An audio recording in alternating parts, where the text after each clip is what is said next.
Welcome back to the Neuro-Spiritual Awakening Podcast with Dr. Val. And today I have an incredible woman on the show. Welcome to the show, Kimia. If I'm mispronouncing a name, you should definitely let me know. But welcome to the show. I'm so excited to have you and talk about things that haven't been spoken about on the podcast before. So welcome. Yeah, thank you for having me. It's really nice to be here chatting with you. It's actually my first podcast ever, so it's really nice to be doing it with you. Aw, well, I now feel special, so yay. That's really great because, just based on your life path number that we just talked about 2 seconds ago, you are really here to educate people. So I'm really glad that you're doing this in this way on a podcast, and hopefully you get to impart your wisdom on many more podcasts to come. But yeah, that's it. That's what I wanted to say about that. But listen, so welcome to the show.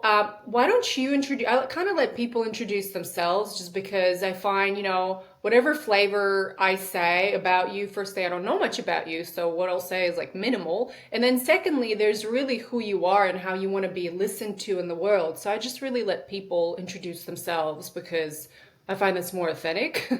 So if you want to introduce yourself, anything you want to say about you. You should go ahead and do that. Yeah, sure. My name is Kimia. My name is it has origins in the Persian language, and I was born in Iran. My name actually is rooted in the word alchemy. Alchemy comes from alkimia, so that's what my name is related to. Oh, wow. How beautiful. Yeah, thank you. And then I was born in Iran. There's a lot going on with Iran today. We are hearing a lot about it in the news. Growing up in Iran, it was definitely challenging. There was a lot of stress. I always told myself, I think my biggest sort of trauma in life was going to school in Iran under the sort of regime, the Islamic regime. So I developed a lot of sort of fear towards being myself and uh, listening to my intuition. And but at the same time, I I was always very spiritual. I was always very looking for what is beyond this world. I was very suspicious if like this is all there is.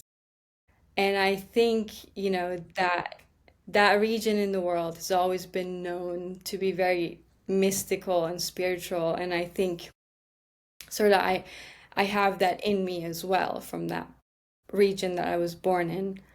And then I Absolutely. had, Yeah, no, and then absolutely.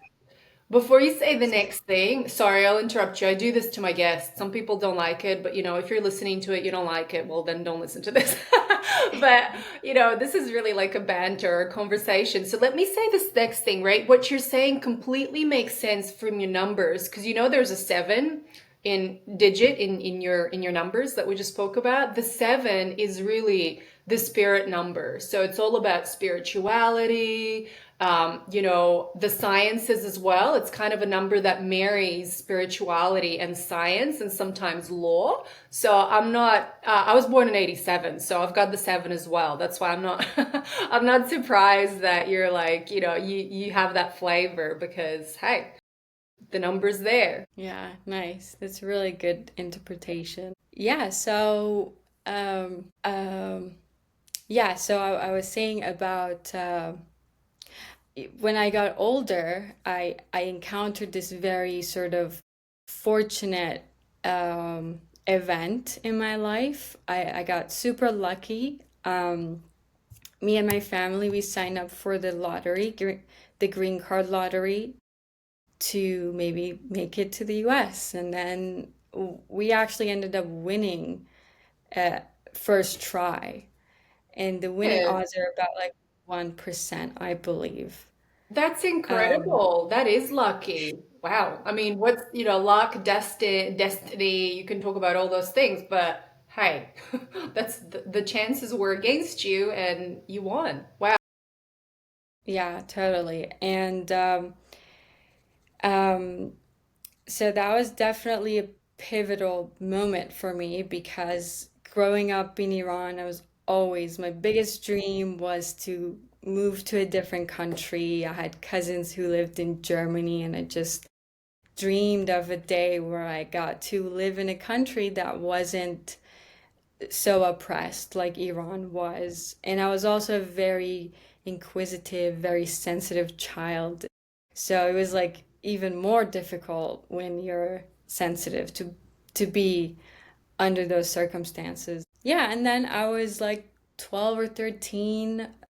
We won the lottery, and then a couple years later, I was in the US going to school, and I basically had no idea how my life was going to unfold, what was America going to reveal to me. Back then, if you asked me what was your biggest dream in life, I would say probably winning the lottery. But later on, the things that I experienced, it was much greater than what I would have asked for in life.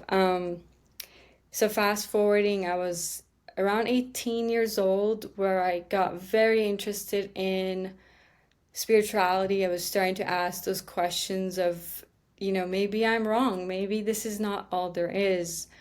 And I had developed a little bit of an atheistic mindset uh, from like 16 to 17. I was a little atheistic.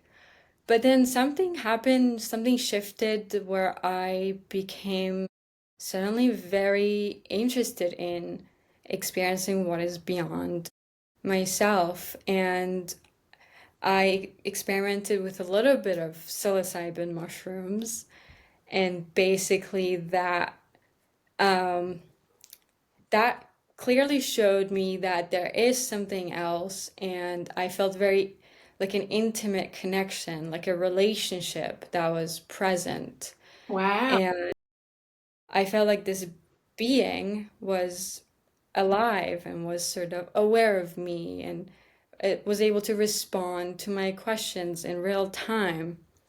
That's And I felt like, incredible. That's incredible, yeah, like the spirit of that medicine, right? The mushrooms or the psilocybin, whatever you want to call it, or the spirit of that was talking to you. I had a very kind of similar experience when I tried psilocybin. I was 25, so I was like a bit of a late bloomer, never did drugs, nothing like, I mean, I drank alcohol, but which of course is worse, but in terms of like big substances. I never did anything until I was 25. And then I wound up in Baja, which is like a peninsula, the Baja Peninsula, right? Because I was kite surfing. And then we went to this uninhabited island in the middle of the Sea of Cortez. It was called Isla Cerralvo, or the Jacques Cousteau Island, because that guy liked to go there and explore the marine life. But anyway, we went there. There's nothing there. Like there's no inhabitants other than goats. And I tried mushrooms for the first time, and like what you're saying kind of brought me back to that experience because it was really like all the science that I had ever learned at that point. I had a master's degree in immunology anyway, and an anatomy, all these stuff, but all the science that I'd ever learned started to make sense. I was like, oh my goodness, like these people must have been on mushrooms when they invented these things. Like, the connections were just popping off. I mean, I kind of sidetracked. There was all this bioluminescence in the water. It was just the most beautiful thing I've ever seen. Thanks for bringing that memory back. Oh, it's so vivid. It's beautiful, and I'm also thrilled that we could connect in that experience in that way. yeah, absolutely. But go on, Um, tell me more. so that experience ended up connecting me to my intuition. Just that one experience, it changed my frame of thinking. It made me realize that, there is something that is out of sight, but it can be felt, it can be experienced. but you sort of have to change your mind a little bit in order to be able to experience it. And during that trip, I had this clear intuitive knowing that if I get into the practice of meditation, it will completely change my life. And that year I got very lucky. I got exposed to a very particular lineage of yoga and meditation you might be familiar with. The person who brought it to America, his name is Paramahansa Yogananda, and he wrote the autobiography of a yogi, Mm. which you most people know it as like the book that Steve Jobs read for like 40 years straight every year until basically he passed away. And and those teachings really touched me. It really resonated with me. It was almost like, oh my gosh, this is everything I've ever wanted all my life. This is what I've been looking for. This sort of disciplined yet scientific method of directly experiencing God through your own mind and your own body and your own intuition. And I just went to one of these classes where they were teaching these meditation practices, and I practiced it, and it was an instantaneous. Um, it was basically still to this day one of my deepest meditations ever. It made me feel like, wow, this is a holy practice. This is a divine sort of sacred process that you can just follow and go back to your intuition.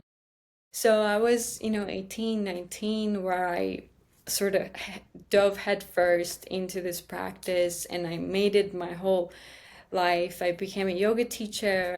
I was going to school for kinesiology to sort of complement my yoga practice. But at the same time, I had a lot of health issues, a lot of I had dealt with lifelong depression since I was a teenager, Hmm. some levels of anxiety, and I had developed this chronic back pain after I had an accident at 18. And basically, the back pain was super severe. That sometimes, sitting upright was just very difficult. Even sitting in class was kind of intolerable at a certain point. And I was studying kinesiology to see how I could sort of heal my back. Hey. And I I love that you tried. went, you had like this, kind of a personal motive to studying. But I think we all do. I studied neuroscience, behavioral neuroscience, because I was very much interested in what the fuck was going on with me. I was like, okay, my behavior is really questionable. I want to find out more. So I get it. I completely get the self-interest as well. Yeah. Yeah. Yeah, I think that's a really good way to find interest in science. You're looking for answers for yourself. Um, yeah, so I was going to college at the time, being a yoga teacher, practicing meditation, and my family was very atheistic, and they made fun of me for being interested in meditation, and but it didn't bother me. I had seen what I had seen, and there was no way I was going back. It's just some things you see and you can't unsee, and this was one of those cases. So uh, at this time, I have a lot of chronic pain, and it was very difficult to sit in class. So eventually, I ended up dropping out of college, and I was in a pretty sort of difficult place. I had a lot of fear about the future, about whether or not I can become healthy, become functional. I was depressed, a little bit debilitated from the pain. And I came across this book called The Scientific Healing Affirmations by Paramahansa Yogananda. It was actually the first book he ever published in America. It's written in 1922, and it's the smallest book in the world. It's like this big. It's like a little handbook you could carry with you everywhere. That's And in that adorable. book, yeah, so It's this a book very was powerful book, but it's very adorable as well. this book was hugely pivotal, changed my life in a really interesting direction. In this book, Yogananda is teaching the power of concentration, how to concentrate your mind on an ideal and to have to develop faith in that idea and that would sort of naturally change the circumstances of your life. And at this time, I was a dropout, pretty broke. I didn't have great income. My stepdad would bully me with, he would say, "Oh, if why don't you ask God for money?" and things like that. Um, and and so I started to practice these principles in this book. And the title of the book is Scientific Healing Affirmations. So it's implying that this is a very reliable process because it's a science.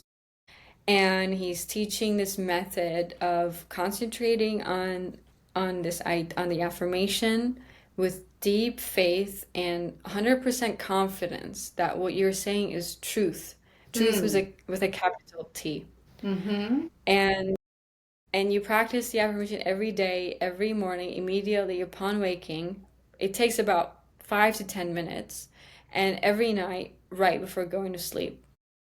And at first, I started to practice this and I was a little bit doubtful. It was like, how could this possibly work? But I kept practicing and I kept trying to get better at it every day. I was like, okay, I'm just gonna get better at concentrating 1% every day.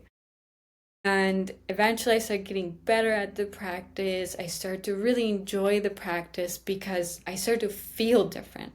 I started to feel like, oh, actually, it is possible for me to become successful and Hey. wealthy and even without, even with being a college dropout and even with,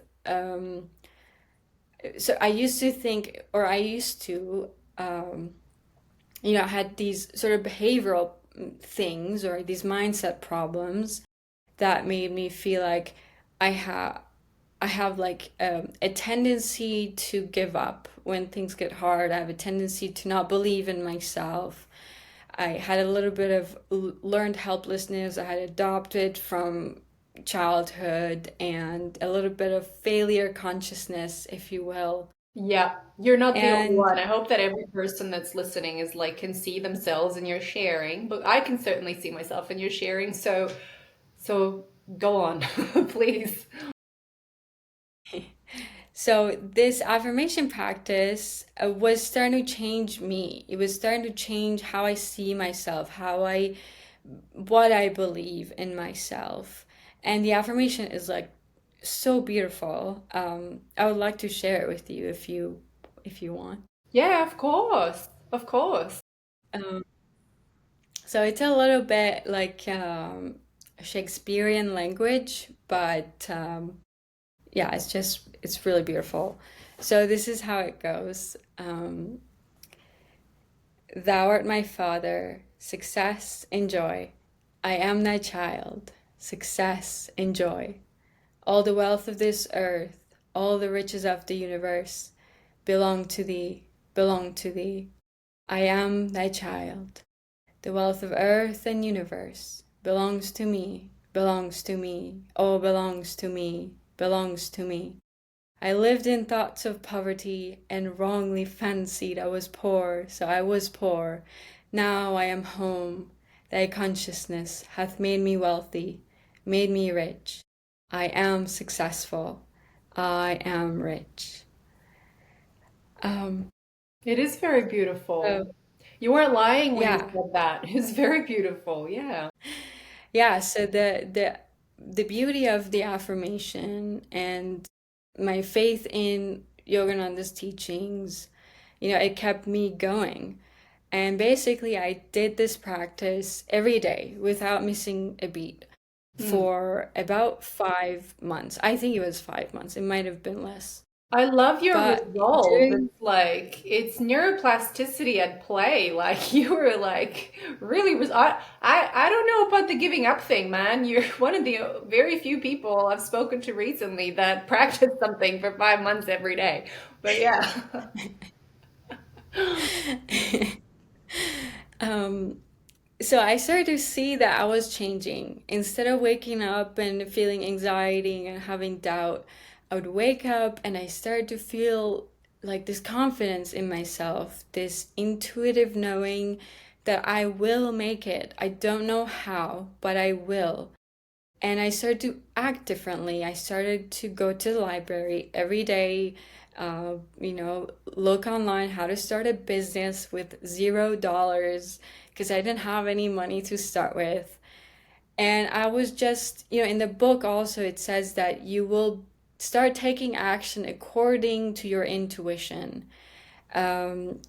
You will automatically start doing things that will lead you eventually to success. And this is exactly what had happened.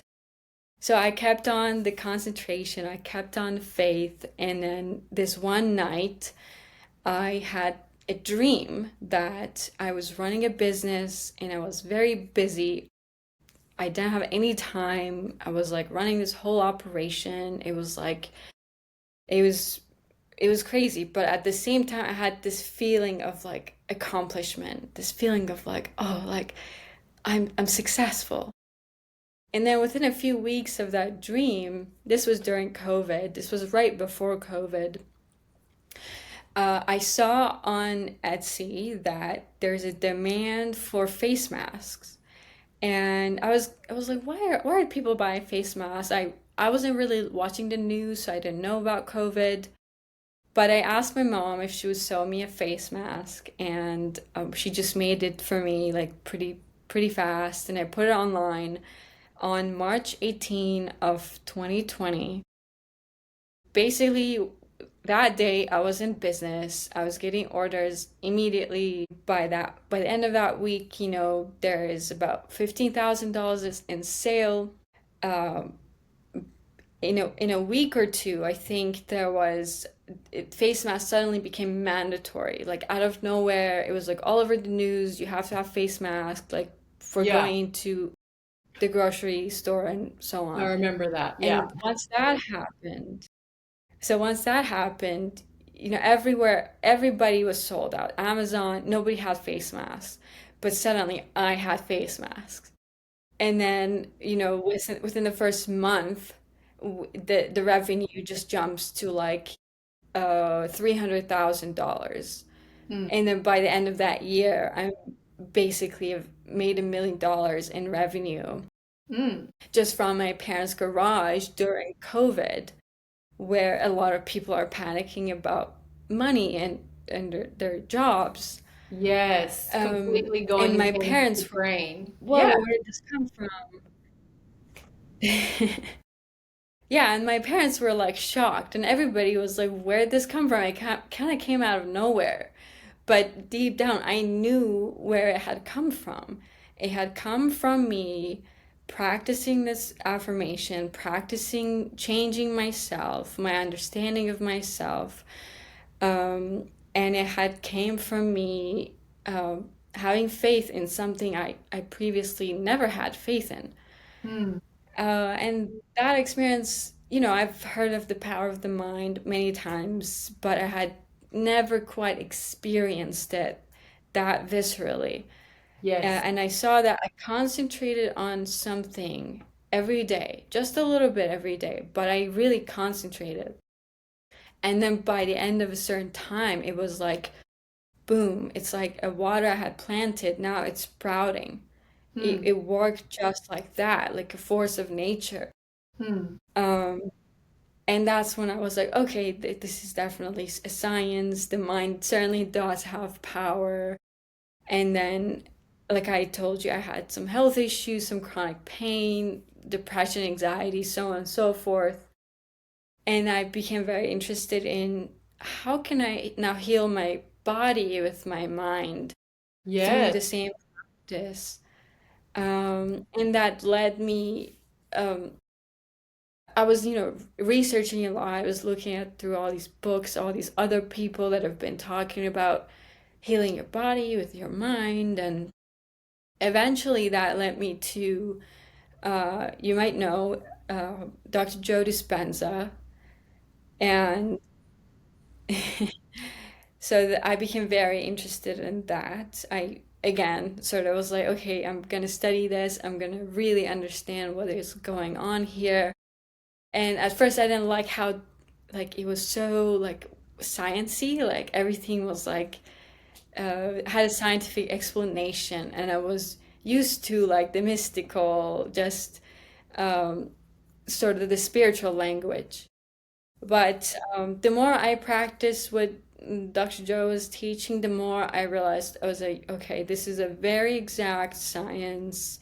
And yes, you're regulating your brain, you're regulating your autonomic nervous system, and and my health just started improving pretty rapidly. I'd say it took about a year for me to see those tremendous results. But Wow. pretty quickly, I was getting some energetic movements and emotional releases of that nature. Definitely healed my trauma in childhood, all the fear I was conditioned under, a lot of my doubt and fear, and a lot of the chronic pain sort of started to fall away. I used to have pretty bad depression. It was really hard to get out of bed, for example. Hmm. But I haven't had a trace of depression in a long while. So this is the healthiest I have ever been Hmm. uh, since I was like 12 years old or something. Wow. And again, like what I hear from you saying is like it does take commitment and well, repetition. Ultimately, that's the basis of all neuroplastic change that lasts, right? Because the brain is such a lazy thing. It'll go to the whatever you're used to unless you retrain it day in, day out, create that new neural pathway for your Mhm. brain to then go like, oh, this is the new thing now. This like that's the go-to, right? And it does take repetition. And I know it sounds pretty straightforward and people hate this because people hate going to the gym, but it's like, dude, you actually have to practice this thing if you want it to become real and make a difference. And that's what I keep hearing in your sharing is like, I did that and I did that consistently. And this is the result that I got, which is, phenomenal, whether it's in the area of health or finances. But another thing that I'm hearing and you saying, like again, this comes with your numbers, right? That three energy is a lot like the people that are really in tune with their energy, the threes, they listen to their intuition. The threes are some of the most intuitive life paths out there. So if you learn to listen to your intuition and follow it, then miracles happen, just like what you've been sharing. It is, it's important. It's not just like, oh, let's repeat this thing, but it's you when you listen to your intuition and you're quiet enough or your mind is quiet enough to actually hear it and you follow it and then you follow it consistently, magic really does happen. I mean, we say magic, I say it's neuroscience, but maybe it's a bit of both. Definitely. I think um, everything in life takes a continuous commitment. The the word affirmation means to make firm in the mind. How do you make anything firm? Through repetition. I think even, you know, like, yeah, like I didn't grow up being very disciplined. I was always the kind of person who gave up halfway through. Consistency was a huge problem for me. But, through doing this stuff, doing the neuroplasticity work, it's so strange. I'm pretty consistent in everything I'm doing now. I work out every day. Basically, just everything is consistent, which all my life I struggled with this. But I took one practice, and that one practice was just to change my brain, just to change my mind. And that alone sort of that habit steeped into every other area of my life. That's the beauty of neuroplasticity. It's, you once you teach your brain that something that you thought was impossible is now possible, it opens up this doorway to, well, to what else is possible. Because if you've got that neural pathway about that tells you that, oh, I'm inconsistent, I can't do this, I can't do that, I can't finish anything, and you've got all this evidence for it, yeah, the initial changes are pretty hard, but if you keep at it, like just like you have, it's such a beautiful example of actually neuroplasticity at play, because your brain really does adapt, kind of forcibly, but adapt this new pathway of saying, hey, I can do this. And if I can do that, that's my evidence that I can do this, and then I can do that. And all these things. That's why it can be very magnetizing as well, which is like I find really cool. Yeah, that's a great word for it. Yeah, this is one of Yogananda's teachings that like habits of mind sort of compound, um, and also what you habitually tend to do with your mind, you also attract. So uh, you're not having thoughts like at random. Like the thoughts are sort of attracted to you because there's a habitual tendency to have those thoughts. Um, yeah, it's a lot like a Absolutely. garden, like the mind.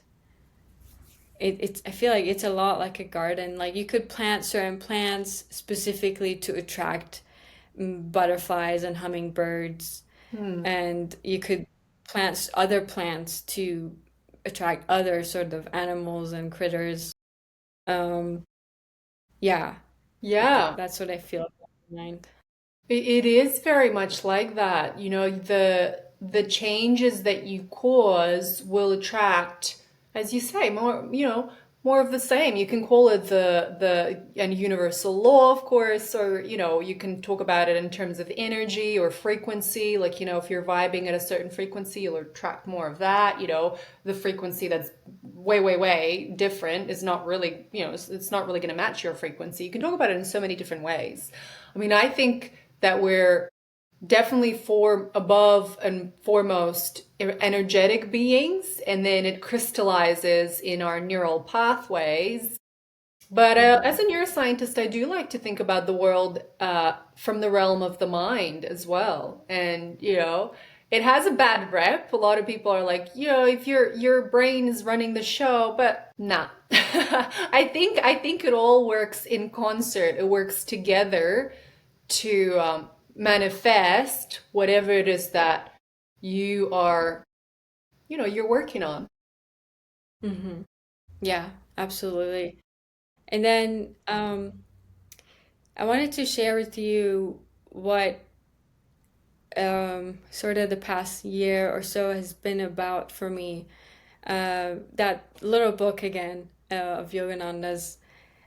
He was talking about mind body medicine in the 1920s. So I remember vividly in that book, there's a line where he's talking about mind body medicine, and then he says, mind body medicine, the medicine of the future. And the book was written 100 years ago.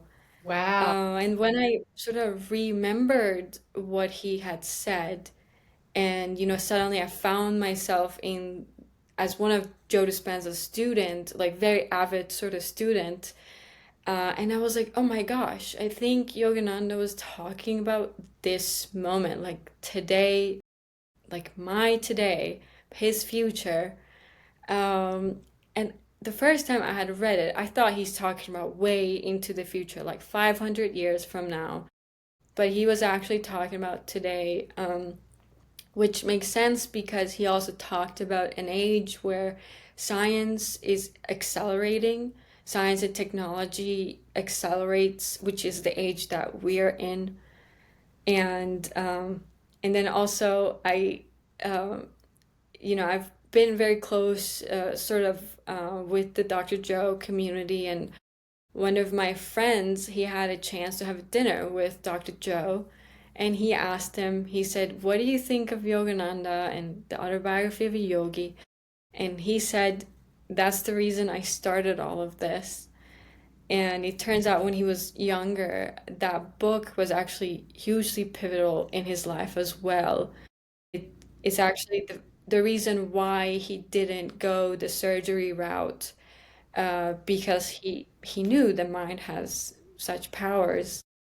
And then he spent, 20 years studying the mind-body connection, the power of the mind, power of placebo, belief, and all of that. And then after 20 years of research, he wrote his first book at the age of 45. And then it's been, he's been doing Hmm. what he's been doing Hmm. till now.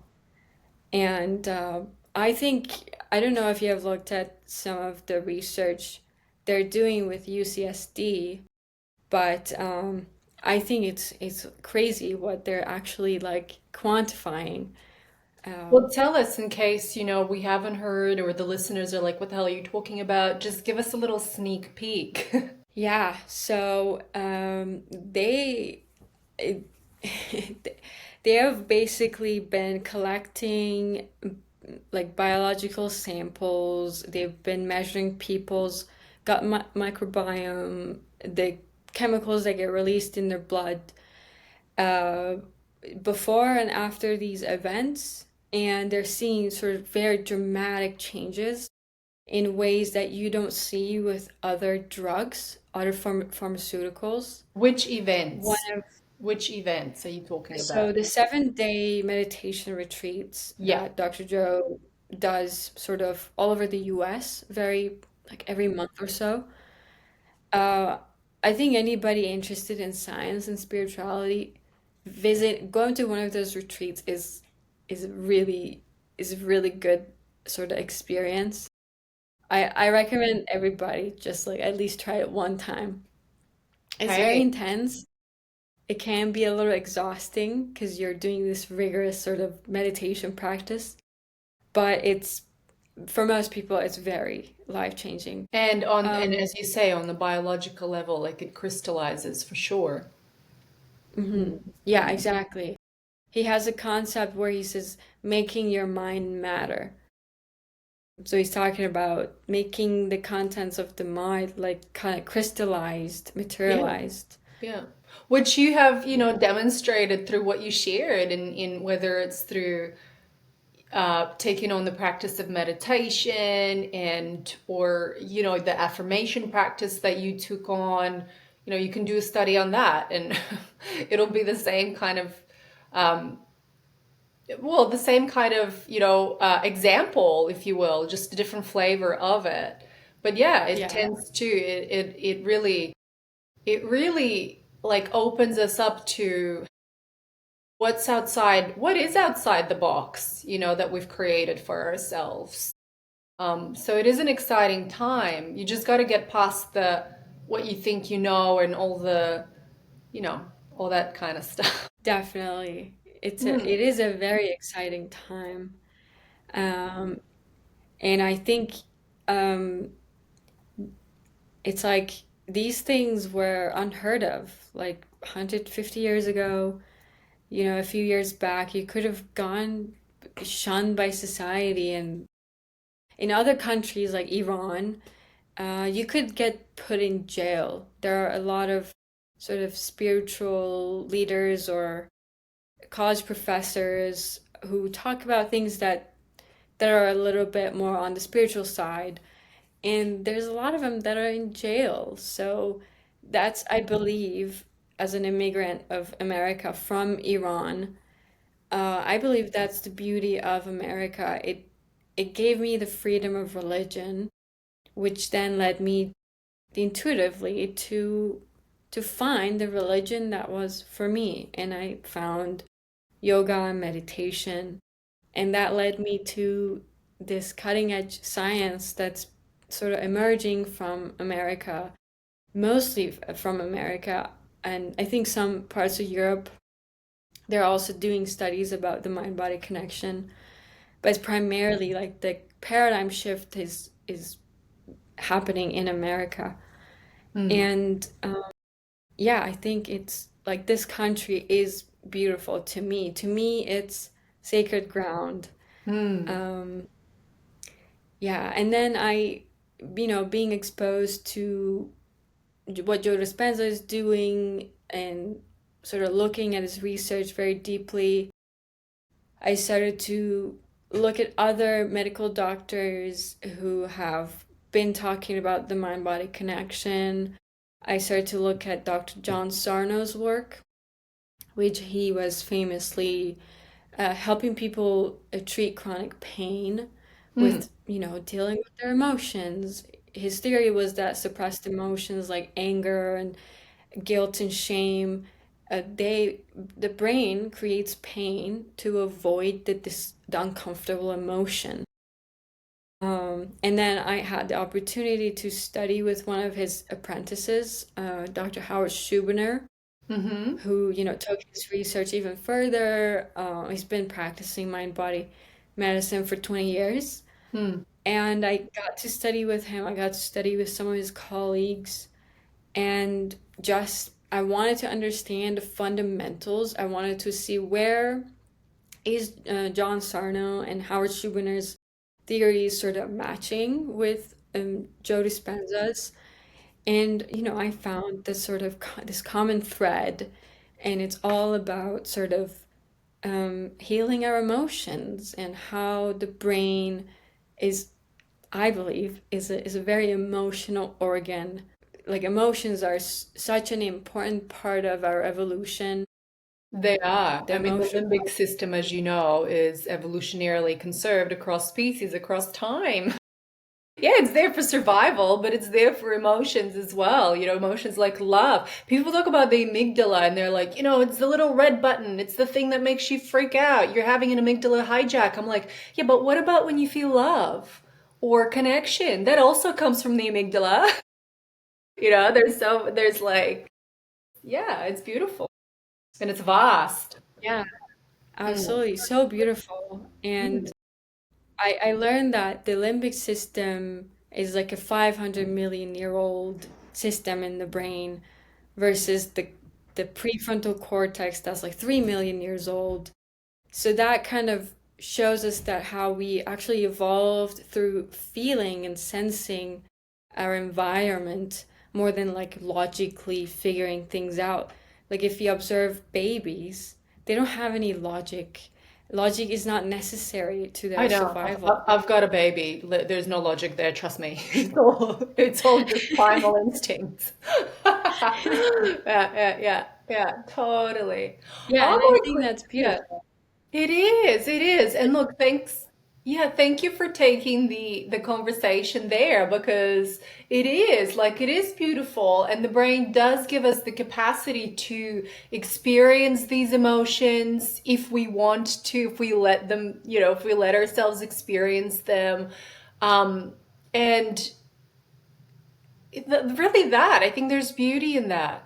Yeah, there's emotions that people don't like, but hey, it's all part of the human experience. And I think, as I was talking to another guest on the show, and he was saying how there's thousands, if not millions, of souls that are in line to have this human experience. So why not? Why not ravish in the experience of being human? Yeah, exactly. And I think a huge part of being human is being emotional, being feeling based. And I think feelings have their own intelligent uh, system. I don't think they're just these annoying things that have to be pushed under the rug. I think they're there to be listened to because we evolved through feeling. And I think feelings are intelligent. Um, and our society tends to just be like logic, logic, and if you're emotional, you're like too sensitive and so on. There's definitely, yeah, there's been the flavor of that, especially in the 1900s, but now we're in the 2000s. The 2000s lead with the two. like my favorite numerologist Georgina Grace says. And the two is the energy of the feminine, of the divine feminine, which is of course our intuition, feelings, and all that. We're in that age. We're no longer in the age of masculinity driving the show, because we all have the masculine and the feminine within us. And I think for a long time there's been this template of just acting logically and da da da da da, but now there's space to play and experience and express our emotions and our intuition. And there's, you're a prime example of how powerful that is. So, that's really what I want to say. And so I just really want to thank you for being on the show and kind of exploring everywhere you've brought us. It's been definitely mind-opening and healing for me to be here with you. But before I let you go, is there any last words of wisdom that you wanna express? Well, thank you so much for having me. It's been wonderful to have this conversation with you. I think, yeah, just I think mind body medicine is the medicine of the future. I'm seeing very clear evidence of it. It might take 50 years, it might take 100 years for it to become mainstream, but it is science, it's very real. Um, and and yeah, I think the one thing I want sort of anybody who listens to this to walk away with is that like yes, we are all suffering. Yes, suffering is sort of universal in all of our lives, but our suffering is doesn't just not have a purpose. There's always a purpose behind suffering, just there's always a purpose behind feelings and emotions. And I think the purpose of suffering is to find resilience, is to find strength in the face of it, because we don't evolve through suffering.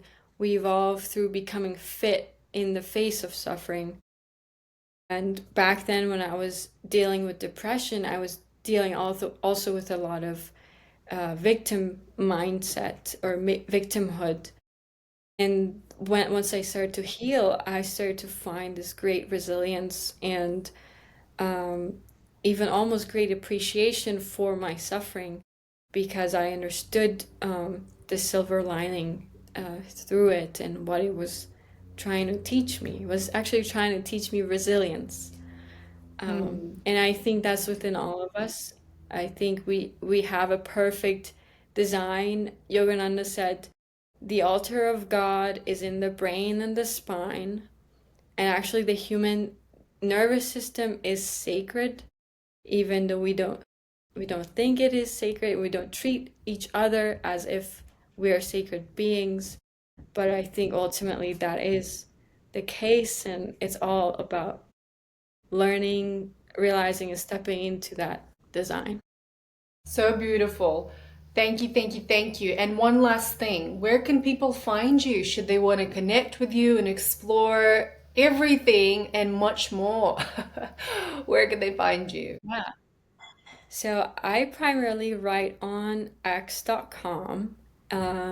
My the title of my name is I am Kimia Nora, or you could just Kimia Nora and you'll see my account. And then I write newsletters specifically about neuroplasticity, mind body medicine.